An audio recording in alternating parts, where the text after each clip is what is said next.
Baik, kita mulakan. Saya jemput Tuan Fong Kwee Loon, Bukit Bintang. Terima kasih. Selamat pagi, salam sejahtera. Datuk Yang di-Pertua, soalan saya nombor 1. Silakan Menteri. Datuk Speaker, soalan nombor 1 ini ialah tentang wang tidak dituntut.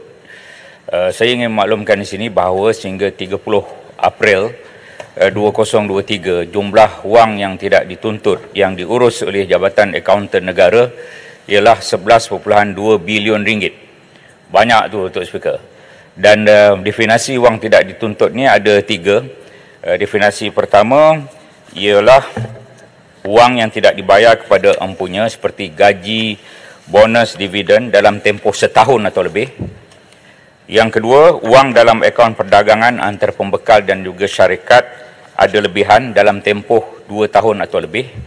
Dan yang ketiga, yang paling banyak sekali, kira-kira 70% daripada 11.2 bilion ringgit ini ialah wang dalam akaun bank yang tidak aktif dalam tempoh 7 tahun atau lebih.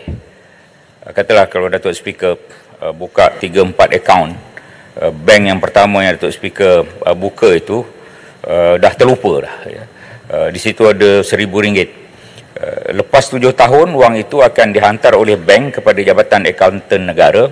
Jadi RM1,000 itu adalah wang tidak dituntut. Dan sekarang ini jumlahnya, sebagaimana saya sebut tadi, 11.2 bilion. Dan kita telah mengembalikan sebanyak 3.3 bilion sehingga 23 Mei semalam kepada rakyat yang menuntut 3.3 bilion.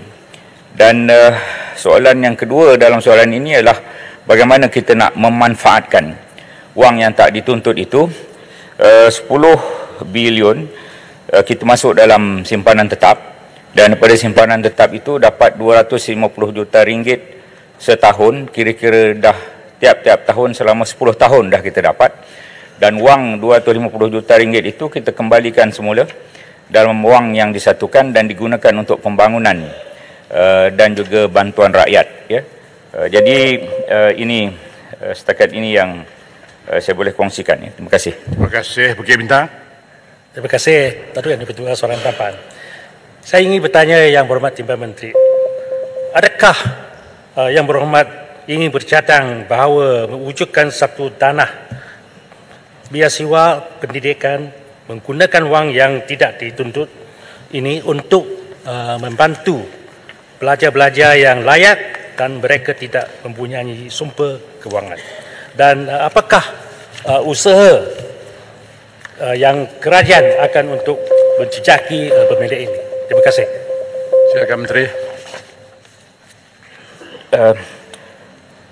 Kumpulan wang disatukannya ada 3. Satu, akaun hasil disatukan. Di situ kita masuk 3 bilion ringgit daripada wang tak dituntut. Yang kedua, akaun amanah disatukan. Di situ ada 7 bilion wang tak dituntut. 10 bilion ini sebagaimana saya nyatakan tadi masuk dalam simpanan tetap, dan ada 1 bilion untuk pusingan untuk kita pembayaran. Untuk cadangan memberikan beasiswa daripada wang itu, 250 juta ringgit setahun daripada hasil itu, bolehlah kita berikan pertimbangan. Tapi setakat ini kita berikan untuk hal-hal secara umum lah, secara umum untuk kembalikan duit itu kepada rakyat. Dan siapa-siapa yang ingin menuntut wang tak dituntut ini, sila buka portal www.janm.gov.my, Jabatan Akaunten Negara Malaysia, ya. Buka di situ, dan kemudian ada satu portal GUMIS, Government Unclaimed Money Information System, GUMIS. Kalau sudah ahli-ahli Yang Berhormat buka sekarang, saya silap Yang Berhormat Pengkalan Kubang Kerian ada, Yang Berhormat Beluran ada, Yang Berhormat Bagan Serai ada, 5,000 ke agaknya, ya. Lepas tu boleh tuntut lah dalam masa 14 ke 30 hari. Apabila dokumen lengkap diberikan, maka boleh dapat wang itu kembali.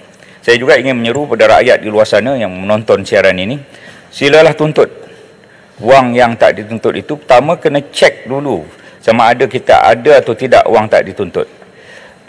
Oleh kerana nombor kad pengenalan saya ni diketahui oleh ramai orang, Jadi ada orang lain cuba menuntut wang saya lebih kurang 12 orang. Janganlah buat begitu ya. Dan siapa-siapa yang ingin menuntut wang tak dituntut ini tidak perlu menyediakan ejen atau melantik ejen, dan tak perlu ada sembarang pembayaran pun. Terus saja pada portal yang berkaitan, Jabatan Akauntan Negara akan memproses. Kuala Terengganu. Baik, terima kasih. Kuala Terengganu. Silakan. Assalamualaikum warahmatullahi wabarakatuh. Terima kasih Datuk Speaker. Artinya agak banyaklah 11.2 bilion wang yang tidak dituntut. Soalan saya ialah sejauh manakah usaha kerajaan untuk memberi kesedaran kepada masyarakat untuk memaklumkan berkenaan dengan perkara ini. Mungkin selain daripada kita menggunakan data-data terkini berkenaan dengan melalui suruhanjaya komunikasi ataupun melalui maklumat kepada pejabat penghulu ataupun ketua kampung dan sebagainya. Inilah mereka yang perlu untuk kita dapat maklumat untuk mereka kita berikan kepada mereka dalam usaha untuk memastikan supaya wang tidak dituntut ni semasa ke semasa mesti dikurangkan. Terima kasih Tuan Speaker. Terima kasih. Ya. Terima kasih. Bagan Serai. Dulu Bukit Gantang ya. Pindah. Kita ada buat program-program kesedaran, taklimat kesedaran wang tak dituntut. Saya juga mengarahkan Jabatan Akauntan Negara untuk masuk dalam TV dan sebagainya, nyatakan dalam segala libat urus kita dengan rakyat. Jika ada pameran selalunya ada booth wang tak dituntut, dan setiap kali kita membuat pengumuman-pengumuman tentang wang tak dituntut. Kadang-kadang satu hari pertanyaan sehingga 30,000 pertanyaan secara online dan juga telefon. Segalanya ada. Bukalah ya portal Jabatan Akauntan Negara Malaysia yang ada, dan boleh kita dapatkan segala maklumat di situ. Terima kasih. Baik, terima kasih. Sekarang saya jemput Tuan Sabri bin Aziz Jerai.